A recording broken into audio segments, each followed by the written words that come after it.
I offer you a very warm welcome to the drama department here at Bromsgrove School. My name is Tim Norton and I'm the new Director of Performing Arts. I started in September. This is Jill Bradford, who is our Head of Drama in the Senior School, and I think most of you, some of you will know Charlie Woolhead, who's Head of Drama in the Prep School. I wanted to begin today by just saying that if you're interested in drama, you've arrived at the school at exactly the right time. As you are probably aware, we're building a new £9 million performing arts complex. So from next term, we will have not only a new 300-seat purpose-built theatre, which will be all singing, all dancing. We're able to fly scenery. We're able to have access right up into the roof for any student who wants to be operating lights. It really will be state-of-the-art. We will also have another purpose-built drama studio over in Cobham, and we are refurbishing the new concert hall, so that will seat 300 as well. You are aware that the school has a reputation for its sporting excellence, which is fantastic. But the headmaster at this school, and in fact everybody, is now committed to making sure that music, dance and drama have exactly the same status as well.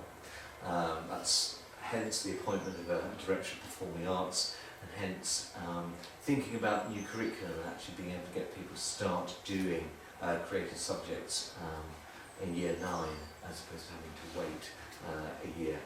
It is a very, very exciting time. We don't want to encourage you to do drama just because you would like your sons or daughters or yourselves to become actors. We would be in a terrible situation if we were trying to train actors, because as I'm sure you're aware, being an actor is a terrible profession. Hi, do come in. But what we want to try and convince you of this morning is the fact that actually studying drama has so many transferable skills, and there's so many very, very good reasons for studying drama. At which point I'm going to hand over to my colleague, Mr. Woolhead, who's going to tell you why you really must do drama. Good morning. I'd just like to take this opportunity to help you to make your decision about why you should choose to study drama. I think, and maybe slightly biased, that every single child should study drama, and these are the reasons why. So what is education? Education is helping us to develop our brains as well as our bodies, but also thinking that we have a left side which is very logical and ordered, and a right side of your brain which is very much focused on the creativity, the creative aspects. And that's what we're trying to educate children. We're trying to develop both sides of our brains. Pablo Picasso said, "All children are artists. The problem is how to remain an artist once he grows up." I think it's a little bit sexist from Pablo Picasso. However, the point is very clear that as a child we play. We're able to be creative. We can turn the most basic of situations into into something creative, to change something into something else. And that creative thing is what we want to try and develop as educators. The future, a scary prospect. We'll all have to be there at some point. But what will the world look like in 3 years' time? 3 years' time when we're choosing A-levels, or 5 years' time when we're leaving school to go to a university, or 8 years' time when we're starting a job. 15 years' time, 30 years' time, and just put a number up there, 2075 is when every single child in here will be retiring.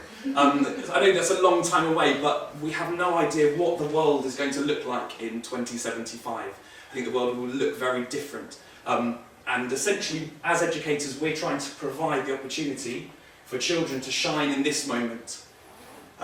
We've all been there. It's not the nicest of experiences, but how do we educate children so that they shine in this moment? So that we give them the confidence to show the best possible sides of themselves here. And that's what I want to talk about. What are employers looking for?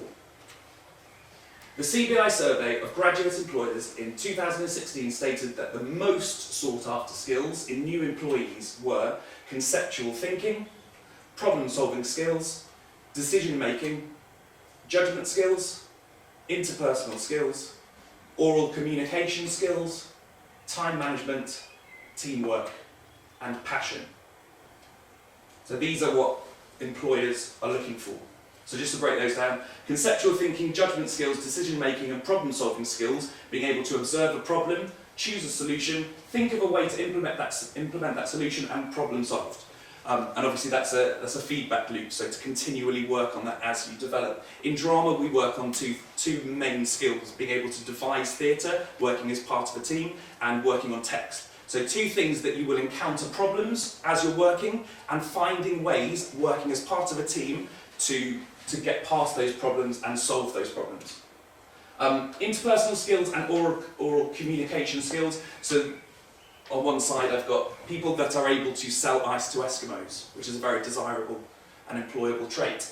Having the gift of the gab compared to somebody that it's like talking to a brick wall. This is what we're trying to help people to develop, being able to have those skills that are essential in any workplace. Time management. For those of you that I have directed, we work towards a very strict deadline, which is a performance when an audience will arrive. There's no extensions, you have to be ready for that moment. So this is something that we will learn as we do drama. And working as part of a team, which is a really desirable, employable trait. Together everyone achieves more, working as part of a team. In drama we work as part of a team on a regular basis. Understanding how to work together is really important, particularly looking forwards to the future and how workplaces are developing. So reasons that drama is a useful subject to study. Today's educational theorists emphasise the importance of the creative mind and emotional intelligence. The need to develop the whole personality and children's imaginations especially. So three C's that we're looking at are developing confidence, developing communication, developing creativity. The challenge for teachers, so educators like ourselves, and parents and students, is therefore to keep that creativity alive. Don't lose it. So if you don't use it, you will lose it. Providing opportunities to experience new ways of thinking is one answer. So in drama we work as part of a team. I want just to emphasise that these are, I'll go back a little bit, these are old past productions that we've done, so not just do we educate and have a really strong academic foundation, these are co-curricular projects which children will star in. So this is Sweetie Todd and Hairspray, which was this year, but we don't just do musicals, we have a very strong focus on straight plays as well as musicals. So communication, creativity, teamwork, developing problem solving, the ability to work under pressure, adaptability and flexibility, concentration, and it's fun, which should be a part of your decision as well. And I'll pass you over to Ms. Bradford, who will talk about. Okay, so just to reiterate what Mr. Warhead was saying there, the transferable skills that you will pick up in GCSE drama and will take you anywhere into the curriculum. So from the initiation of a project, the idea is that every child in the drama group puts their ideas forward, they learn how to listen, they learn how to communicate. That can be transferred over to any part of your life from GCSE onwards. So those basic skills that we're hoping to kind of engender in our students are things for life, not just for that moment, if you like. So that's really important to us to emphasise that. So part of that is understanding drama. These are the three components of the GCSE. Understanding drama is the first one, and that is the building blocks of the GCSE and the A-level and further on in life. It's about understanding communication, like I said, understanding the terminology, how to identify things within the theatre. So you'll be looking at your space that you're in, the walls around you and the lighting above you, the costumes you wear or choose, the set that you choose, the lines that you choose sometimes to deliver and how to deliver them. We're working on how to communicate ideas to an audience. So that's the package that we'll look at with understanding drama. So you look at the terminology and you look at the basics in that. We study a set text. We have a choice of 6 on the curriculum, but that might differ year to year. We study a set text. And we visit live theatre productions. That is an essential part of our course, is that we go and see live theatre. And as much as possible, we encourage that you do the same outside of the curriculum as well, so you see as much as you can, but we take it on board that we need to take you to things too. And part of the curriculum is to then reflect on what you see, analyse what you see and evaluate what you see. So that's part of the drama curriculum as well, so you get those the academic rigour there too. This year we've been to see Winter's Tale by Cheek by Jowl, which is amazing. We went to see Frantic Assemblies, Things I Know to Be True, which is a physical theatre piece, and equally as amazing, both at the Warwick Arts Centre actually, which is a really lovely place to go, and The Crucible we went to see at Cheltenham Everyman Theatre. We were able to get good and bad from all of them, so one of the things that we get our students to do is to reflect on what they've seen and analyse it. What could they have done differently? How would they put that scene up onto the stage? And what can they take from it? How is it lit? So they're always constantly analysing. And then the next component is devising drama, and as Mr. Wall had said, that's a really important part of our curriculum. It's the time that you guys get to learn how to find a topic, find a subject, and grow from that. From the very, very, very first seeds of your idea to putting something on stage, that growth, putting that together, and it's your ideas, it's not our ideas. We're not telling you what to do. We're hoping to kind of create creators in our GCSE drama. So it's all about you. With us guiding you, obviously, we'll guide you in those things, but having fun whilst we're doing it as well. So, devising drama, you keep a log, and that again goes from the very beginning and going back to the academic side of the course, if you like.